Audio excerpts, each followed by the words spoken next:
शुरुआत में आप तीनों से करना चाहूंगा, शुरुआती 30 सेकंड का कमेंट आप बताइएगा।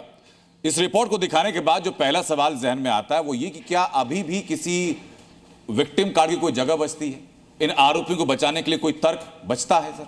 क्राइम अगर कहीं होता है तो उसकी रोकथाम की जिम्मेदारी हमेशा सरकार की होती है। सरकार उसका पता लगाए, उसकी जांच करे, उसके लिए अदालत है, एजेंसियां हैं, वो सब काम करेंगी। क्राइम को कम्युनलाइज करना ये गलत है। और देश में इस तरह के बहुत सारे इधर भी उधर भी, अभी खरात का पूरा मामला आया तो क्राइम ही से धर्म के आधार पर का पूरा मामला आया है, वहां पूरे कोई सोशल मीडिया प्लेटफॉर्म नहीं है जिसमें खरात का वीडियो न चल रहा हो। वो कौन था, कौन सा जिहाद कर रहा था, क्या उस पर कोई बोलेगा? तो इसलिए इसको क्राइम को क्राइम रहने दीजिए। गुलाम सर मुझे बताइए सर, 30 सेकंड आपके पास है, ये तो पूरा क्राइम ही धर्म के आधार पर हो रहा है ना? नहीं, धर्म के आधार पर कुछ भी नहीं हो रहा। अच्छा, धर्म के आधार पर दिखाया जा रहा है कि ऐसा होता है। कौन दिखा रहा है? ये नेचुरल है। इस कहानी के पीछे के परत को खुलते खुलते तो फिर टीवी से ये न्यूज ही गायब हो जाता है। अयोध्या में एक रेप केस के आरोप में एक बुजुर्ग मुसलमान को पकड़ा गया।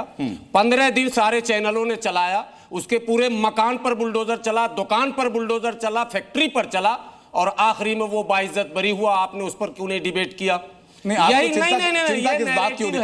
वो सब इनोसेंट है। एक व्यक्ति उसमें लिव इन रिलेशन में रहता था, उनका डिस्प्यूट हुआ, ये नेचुरल डिस्प्यूट है। कोई ऐसा भारत में अब मैं आपको उन लोगों के नाम भी पढ़ के सुनाऊंगा, लेकिन जाकिर खान मुझे बताइए जरा कि इसमें कुछ ऐतराज आपको नजर नहीं आता?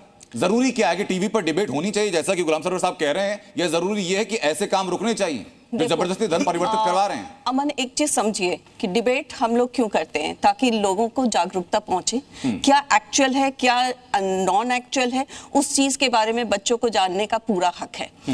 लेकिन किसी भी चीज को प्रेजेंट करने के पहले, जो केस ऑलरेडी हमारे कोर्ट में चल रहा है, जिसकी ऑलरेडी अभी ये वर्डिक्ट नहीं आई है कि ये क्रिमिनलाइज्ड हो चुका है, उसको ये कहना कि ये क्रिमिनलाइज्ड हो गया है, that also on the basis of religion, ये कहीं ना कहीं गलत है।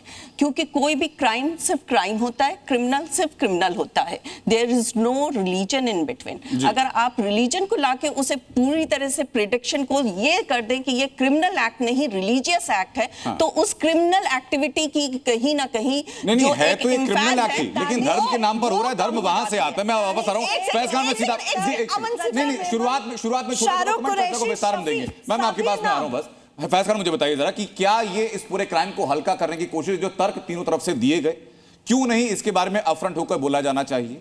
क्यों नहीं हम जो तथ्य सामने हैं, जो पुलिस कह रही है, जो पीड़िता कह रही है, उनके बयानों के आधार पर अपना स्टैंड ले सकते? जितनी बेशर्मी से ये लोग आरोपियों का बचाव कर रहे हैं, मुझे शर्म आ रही है इस बात पे जी।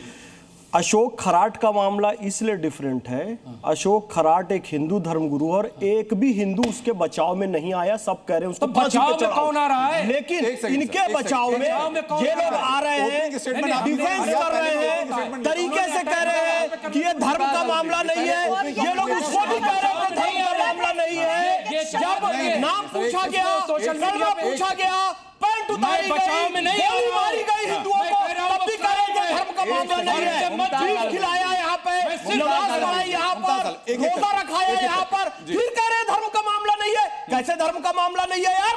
नमाज किस धर्म में पढ़ी जाती है, रोजा किस धर्म में रखा जाता है? ओपनिंग कमेंट आपका हुआ। एक सेकंड, मेरा ये निवेदन, एक सेकंड नितीशा जी, एक एक करके, और मैं अपने सभी पैनलिस्ट से कहता हूं, शुरुआत में हम लोगों ने ओपनिंग कमेंट लिया, 20-20 सेकंड आप सबको तीनों को वक्त मिला, 20-20 सेकंड बाकी लोगों को वक्त मिलना चाहिए। उसके बाद आपके जितने तर्क वितर्क हैं वो सब कीजिएगा सर, लेकिन एक एक करके, बारी बारी से नहीं, बारी बारी से। सर फैज खान कंक्लूड कीजिए। मैं यही निवेदन करना चाहता हूं, अशोक खराट हिंदू धर्मगुरु था, किसी हिंदू ने उसका समर्थन नहीं किया, सबने विरोध किया, कह रहे जेल में डालो जी। ये मुस्लिम है, इसका बचाव करने मुस्लिम कट्टरपंथी आ रहे हैं, तो इस मानसिकता के कारण मुसलमानों पर कोई भरोसा नहीं करता है। ठीक है नितीशा जी।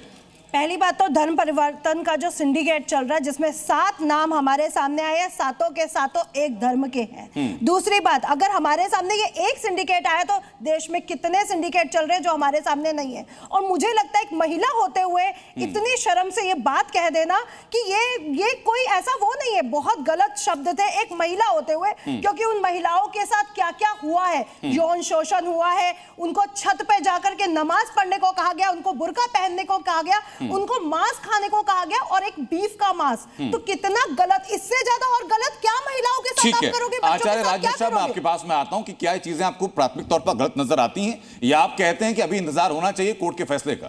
प्राथमिक तौर पर गलत नजर आती है। मुझे लगता है तो अगर आंख में पूरी तरह से पट्टी बांध लिया जाए और जो ब्लाइंड होगा, जन्म से जिसने नहीं देखा, उसको भी ये क्लियर नजर आएगा, उसको भी ये क्लियर नजर आएगा क्या हो रहा है। और एक बात और बता देता हूं, यहां जो लोग समर्थन कर रहे थे, ये कहा जाता है जो विस्फोट करता है वही आतंकवादी नहीं होता है, बल्कि जो उस विस्फोट करने वाले का समर्थन करता है वो भी आतंकवादी होता है। तो इस बात को ध्यान रखा जाना चाहिए कि जो लोग यहाँ बैठ करके समर्थन कर रहे हैं, अरे खरात का क्या मामला था, आपको उससे लेना देना है? कोई एक आदमी, हर आदमी उसकी बुराई कर रहा है। आपके 20 सेकंड पहले समाप्त होते हैं। पहला राउंड आप लोगों ने अपना अपना तर्क, प्राथमिक कमेंट रख दिया, किसी क्या सोच है?